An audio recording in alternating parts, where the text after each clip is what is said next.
કામરૂ દેશની સરહદ કહેતા કામરૂ દેશના સીમાડે ગયો ત્યાં બાબો બાળીનાથ પોતાની મઢીએ ધૂળો ધખાવીને બેઠા છે, જેની ફરતી ચૂડેલું રાહડા લે છે. ત્યાં મેલડીની પાસે કેટલા દાગીના પડ્યા, આપણી પાસે ઘરેણા હોય ને એમાં બધા રહ્યા ને એ મેલડીના દાગીના છે.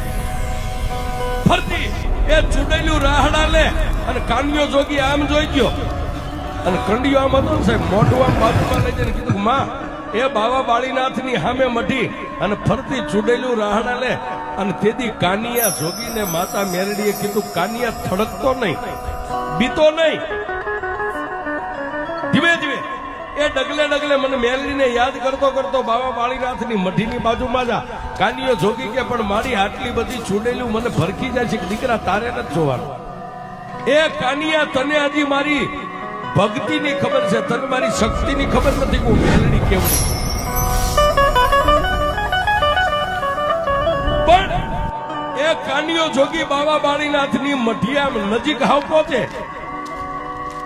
ચૂડેલું રાહડા રમતી એક બાજુ ઉભી રહી અને એક ચૂડેલ એટલું બોલી કે એ કાળા માથાના માનવી ક્યાંથી આવ્યો, ક્યાં જવું છે? કાનિયો જોગી કે મારું નામ કાનિયો જોગી છે, શિયાળા ગામથી આવું છું અને કામરૂ દેશ જોવા માટે નીકળ્યો છે. અને તેથી એ કાનિયા જોગીએ મારી મેલડીને કીધું કે મારી હવે ખરાખરીનો ખેલ છે. અને તેથી માતા મેલડી એટલું બોલી કન્યા એક હાથે કંડિયો પકડ અને એક હાથે નીચે નમીને હાથમાં એક મુઠ્ઠી ધૂળ આમ ભરી મારી મેલડીનું નામ ચૂડેલનું જે ટોળું ઊભું ને એની સામે જય મેલડી કરીને આમ ધૂળનો ઘા કર.